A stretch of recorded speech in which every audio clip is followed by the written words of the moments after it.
The word slave comes etymologically from Slav, but they are not the same word. In the early Middle Ages, so many Slavic people were captured and sold across Europe and the Mediterranean that the name of the people became the word for the condition. Slav became slave. That tells you how the rest of Europe saw the Slavs for centuries.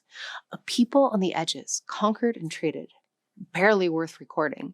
And yet today, 400 million people speak a Slavic language. Polish, Russian, Czech, Serbian, Bulgarian, Ukrainian, Croatian, Slavic. 13 languages across 15 countries, all descended from a single tribe that left no written record of itself. But archaeologists have identified settlements, burial mounds, and material culture associated with them. This is the story of how one language became 13. Welcome to the Learn Language Show.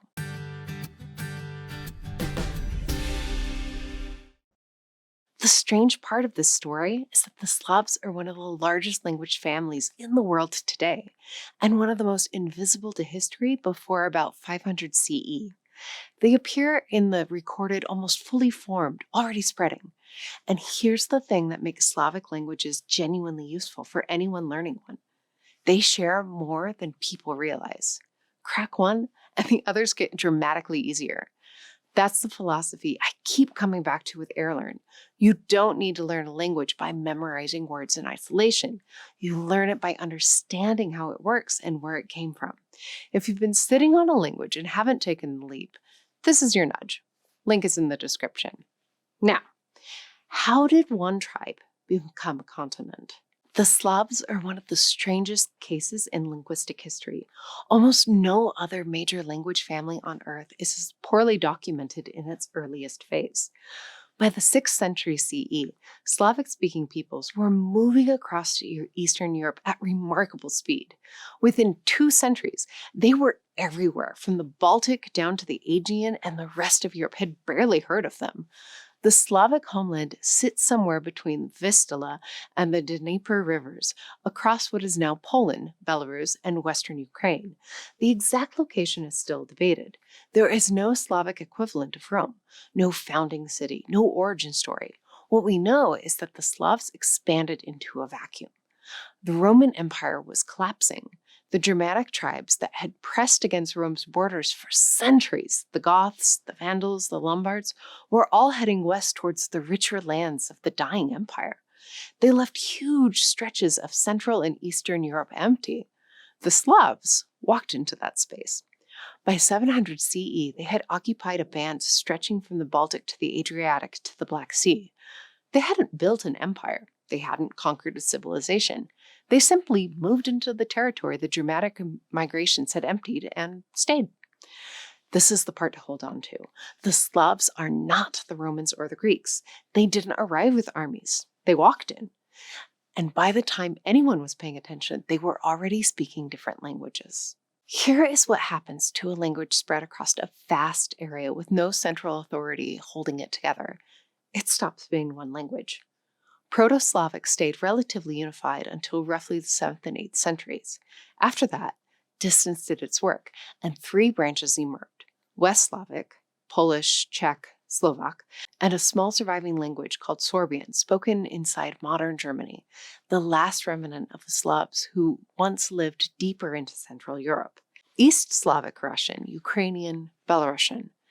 These stayed closer, longer, because they shared a political center. The Kievan Rus, founded around 880 CE in what is now Ukraine. South Slavic Serbian, Croatian, Bulgarian, Macedonian, Slovenian, Bosnian, Montenegrin, cut off from the rest of the Carpathian Mountains and by Hungarian and Romanian speakers settling in between. 3 branches, 3 evolutionary paths, and just as they finished separating, the people who spoke them were hit by another wave of change. That wave was Christianity. The Slavs weren't Christian when they arrived. By the 9th century, Christianity was pressing in from both directions: Rome from the west and its Latin liturgy and Catholic hierarchy, Constantinople from the east with its Greek liturgy and Orthodox tradition. The Slavs had to choose. And they didn't all choose the same thing. The West Slavs, Poles, Czechs, Slovaks, chose Rome, Catholic. They took the Latin alphabet and aligned with Western Europe. Polish, Czech, and Slovak are still written in Latin letters today. The East Slavs, Russian, Ukrainians, Belarusians, chose Constantinople, Orthodox. They took Cyrillic and write in it to this day. The South Slavs got the most complicated one. Bulgarians and Serbs went Orthodox, Cyrillic. Croats and Slovenes went Catholic Latin. And here's where it gets strange. Serbian and Croatian are structurally the same language. A Serb and a Croat understand each other without effort. Same grammar, almost identical vocabulary. But Croats write in Latin letters, while Serbs officially use both Cyrillic and Latin scripts, with Latin being very common in everyday use.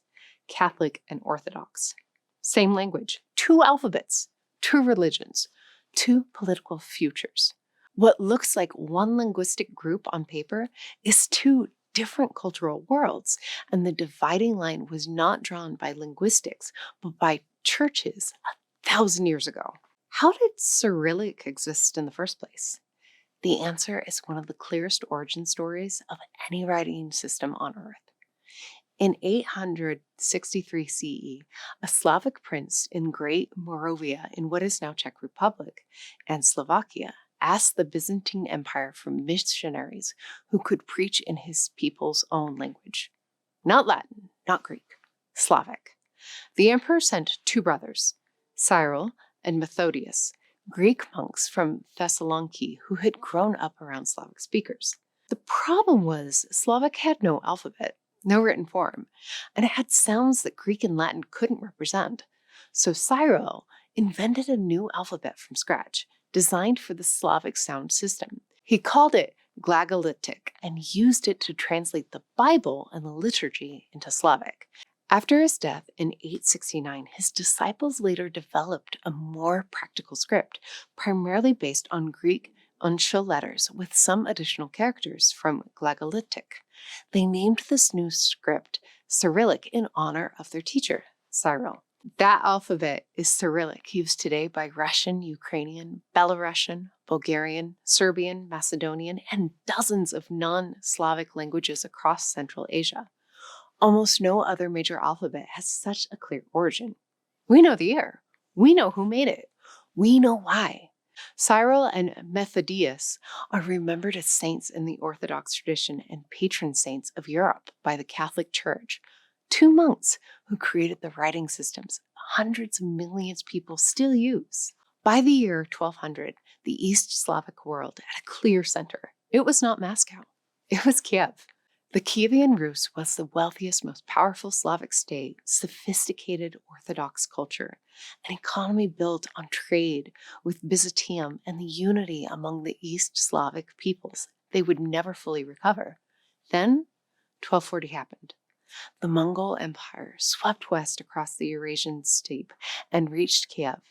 They sacked it so thoroughly that chroniclers describe the population as effectively wiped out. The Kievan Rus was over.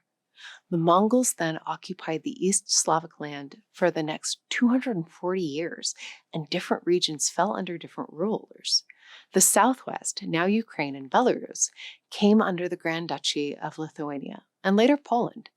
The northeast centered on a once minor town called Moscow, stayed under Mongol vassalage for over 2 centuries. 240 years of separation. Different rulers, different influences, different neighboring languages bleeding in.